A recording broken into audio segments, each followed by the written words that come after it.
So was this 3 years ago or less than 3 weeks ago? The Cybertruck blowing up in front of the Trump Hotel in Las Vegas. Also, the terrorist attack on Bourbon Street in New Orleans. Doesn't it strangely seem like it was such a long time ago, or maybe never even happened? Information is coming in so fast, it's different. Time seems different, at least to me.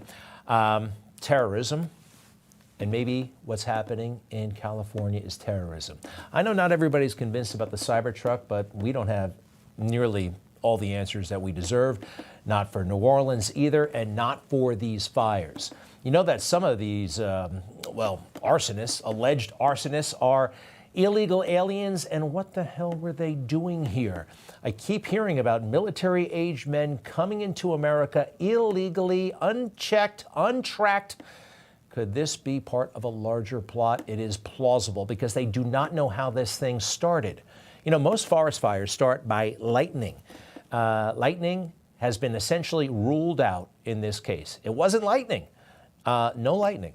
Now, what about utility wires? Utility wires touching a tree, they have not ruled it in and they have not ruled it out. But how about the tens of millions of people coming across our southern border?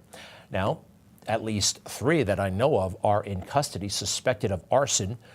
I mean, were they just playing with matches for the fun of it? Or did they have some sort of, I don't know, instructions from somewhere else? It's possible. All these people coming in, you know how many people actually changed human history forever? 19, and they actually came here legally.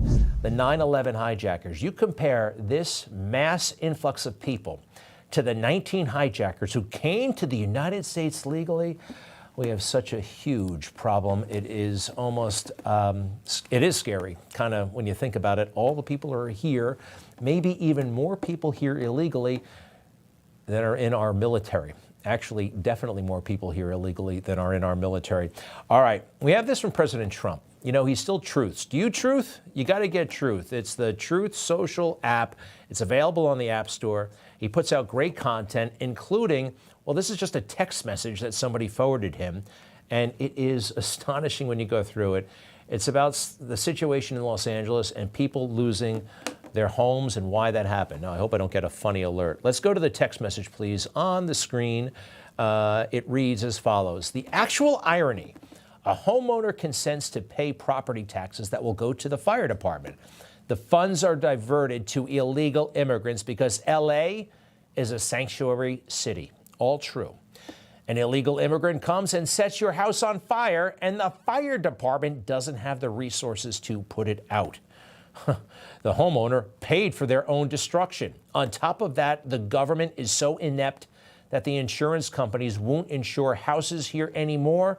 So the homeowner is left with nothing. And if you've gotten a load of the insurance commissioner out there in California, it is a total mess, and it's not disinformation, Joe Biden. There really is no water in those fire hydrants. I think you're getting a bad rap. I know you're getting a bad rap about these fire hydrants don't have enough water in them. Give me a break. Give me a break. Give him a, why? Give him a break. Why? I mean, does he not believe that information, or does he just think that public officials shouldn't be hassled about fire hydrants, right? Talk to us about global warming and existential threats, but fire hydrants and water? That's somehow beneath our pay grade. We spent a lot of time on Gavin Newsom. We almost forgot Karen Bass. We skipped her last night. Let's talk about her right now. Being a coalition builder is not coming together to sing Kumbaya. Being a coalition builder, We want a city hall that's not just a city hall for the powerful, not just a city hall for the wealthy, but a city hall that is for everyone so that we can have the quality of life that I know that we deserve. Hello, Democrats!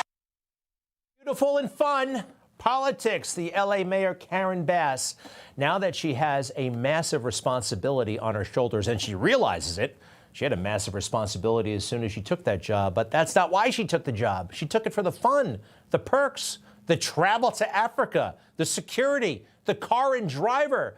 The idea that you have to do something so mundane as to make sure you have enough firefighters and the fire hydrants have water, that's just not fun.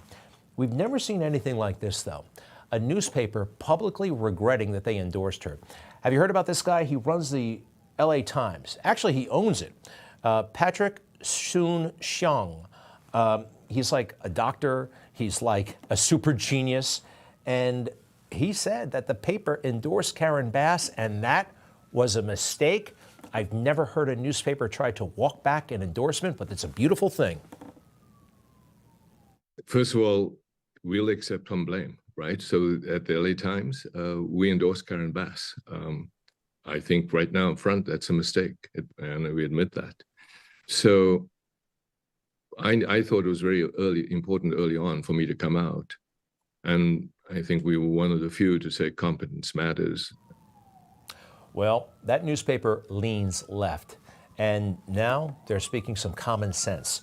What a radical idea. Common sense matters. They did endorse Karen Bass back when, well, that's what newspapers did. I mean, she's woke, a woman, black. Have they ever had a black woman mayor of Los Angeles, or is she the first? I think she might be the first. Oh, isn't that stylish? Give her an endorsement. And Gavin Newsom, too. The LA Times, okay.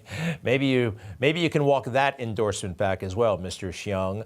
That would be fantastic. In the meantime, the effort to stop this fire continues, and sometimes the results, well, this is from a previous fire, but dropping the retardant from the air is, well, there's some inaccuracy there, but it's also very, very cool. I wonder how effective it is. Have you seen these shots of that plane, a great big DC-10, dropping all of those chemicals right on the fire? Although sometimes it doesn't really look like it. I don't know.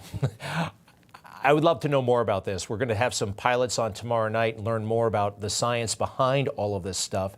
It is a little bit old-fashioned in a way. They've been doing this for many, many decades, and they go right out to the lake and scoop up the water. It's really kind of wild to see. And then they drop it, and they do it again, and they do it again, and they do it again. It's old-fashioned. And this is not how we should be fighting fires anymore. This is an idea that they've actually already started experimenting with. Satellites could have the entire world under surveillance. It actually already does for missile defense and that kind of thing. But what about for fighting fires? Now, Elon Musk can launch 1,000 of these things next week if he wants to, and they could put Southern California under surveillance for fires. And they would have a lot of work to do. And then what? And then what would happen? Well, drone technology is finally getting to the place where, yeah, the drones could put the fire out. And they would be dispatched very, very quickly. As soon as the fire starts, the satellite informs the fire department, in comes the drone.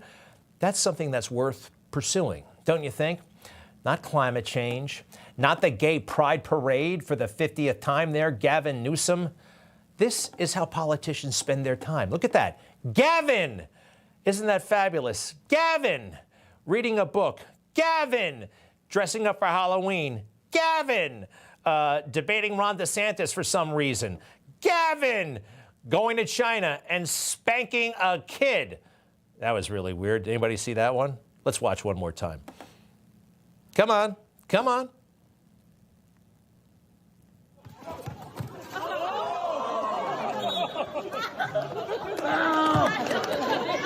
All right, that was inexplicable. Gavin is always having a great time, but there's more to life than just looking fabulous. Governing is sometimes boring. It's nitty-gritty. You got to roll up your sleeves and get to work. Gavin doesn't like hard work. And you know what? His desk just might be a little bit of a hint. It's very, very neat and clean. He's a neat freak. And that's okay if you want to be a neat freak, but it's sometimes an indicator that you're not working all that hard. Here's President Trump on the virtues of having a messy desk. Many people have been asking about my desk and the fact that I have so many papers on my desk. It's actually very neat. I know where everything is. But if you look around, I mean, there's a lot of stuff. The fact is, I'm busy. I always notice that busy people, people that are very successful in many cases, have a lot going on their desk. Gavin Newsom, all right, you gotta get busy. It's probably too late though. You gotta get out of office. Resign. That's a very attractive sounding path for you for a lot of your constituents. Information. Truth is freedom. Is Newsmax. It's real news for real people.